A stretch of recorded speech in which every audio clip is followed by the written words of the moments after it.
All right, so they got a kicker. Brandin Cooks is available. Odell Beckham Jr. is available. He was suspended. He's the suspension is over. Do you think the Niners should go after either of those veterans? I think Brandin Cooks makes sense. Now, I've interviewed Brandin Cooks before. If he can still run, he makes a lot of sense. He grew up in Stockton. He grew up a Niner fan. He's a big Niner fan. Big Niner fan. He's never played for the Niners, but he's also aged kind of gracefully, I think. If he's in good shape and can run, and obviously you'd have to bring him in and work him out, I think he could help them. He's a down the field receiver. Brock Purdy likes to go down the field.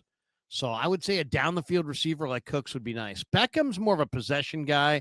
I don't think he can run as well. I don't think I'm as interested. I think you already have slowish guys that can catch the ball in a crowd. I think that Brandin Cooks could help. He has a skill set that they don't necessarily have right now, and he could be a good complement. But here's my little rant. They wouldn't use him. And Kyle Shanahan's doing a lot of things really well this year, but one thing I don't understand is his depth chart at wide receiver. I mean, I think you can make a pretty strong argument that the most consistent receiver on the team this season, maybe the best receiver on the team this season, has been Kendrick Bourne. And yet, since Juwan Jennings came back, Bourne is now below Demarcus Robinson on the depth chart, which is not right. Like, why? Because you paid Demarcus Robinson and gave him a 2-year deal and you're trying to justify it? I mean, I think Kendrick Bourne deserves 5, 6 targets a game, but he won't get them. So, yeah, bring in Brandin Cooks and let him rot on the bench too. That's my rant. By the way, Ricky Pearsall, for those people going like, yeah, Krug, leave him alone. He barely played last week. He ran 85.1% of the routes and got what, one catch.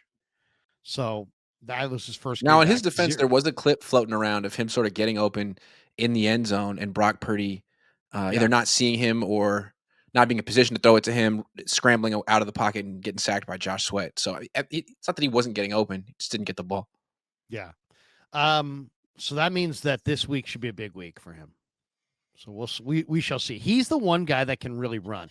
Him and Sky Moore, and obviously Watkins, but Watkins, seems like he's hurt, never out there, whatever.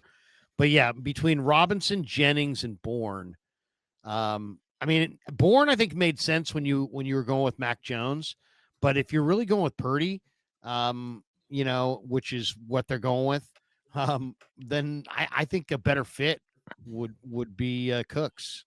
But I don't know that they probably aren't going to make that switch, but I think they should, and they should look for incremental improvement, even if even if that means making a move and moving somebody off the roster because you need a downfield threat. You don't have much. Who's your downfield threat? Kittle. Yesterday, Sunday was Kittle. It's Pearsall. Yeah. Yeah. So it would be nice to have another one. Well, it would be nice.